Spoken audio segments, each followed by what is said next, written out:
my early days after graduating college, I didn't have a lot of money, so I had to rent an apartment with someone else who I'd never met before. He'd become my roommate, and his name was Randall. At first, he seemed easy enough to get along with. He didn't talk too much, but he had a heavy Spanish accent. The room I'd be getting was already furnished, and that was one of the appealing factors to this apartment.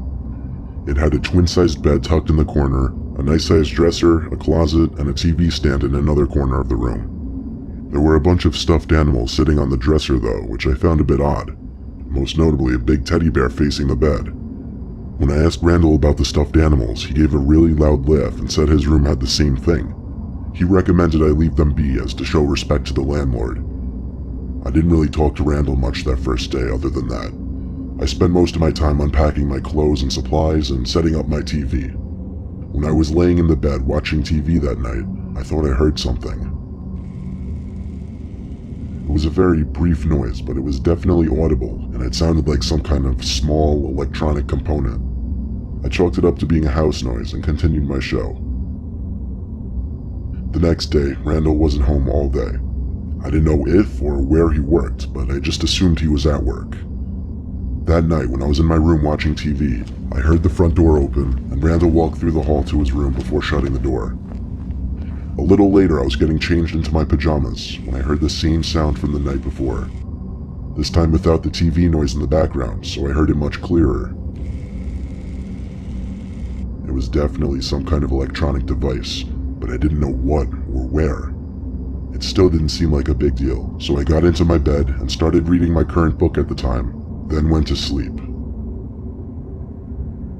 The next day, I saw Randall when I came home after work, and he asked me what book I was reading. At first I didn't get the question, but then he said he was talking about the book that I was reading in my room. I looked at him in silence and confusion. I asked him how he knew I was reading a book, and he said in his heavy Spanish accent that he had to go into my room just to take something out that he left in there, and that's when he noticed the book. I asked him nicely not to go into my room anymore.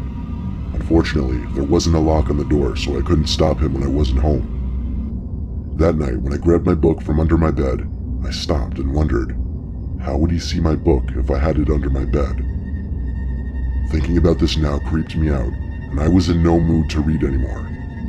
I looked around the room as I thought to myself, then I noticed that big teddy bear on the dresser again. How it was angled so perfectly to face me in the bed. Then I had a thought, a scary thought.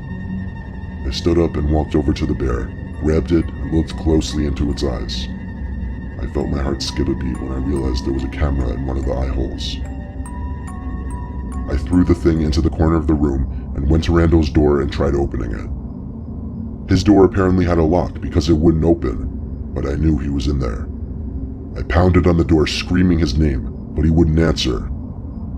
I saw the light sneaking in through the bottom of the door go dark, as I assumed he turned off the light. I went back to my room and called the landlord. I explained everything and told him I'm leaving right now, and I had a valid reason to void the contracts. I packed the little amount of things I brought into my car and left that same night, never looking back. The landlord surprisingly never even came to me to collect the money for those few days I was there.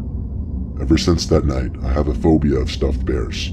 Like, I always have to turn them away so that they're not facing me.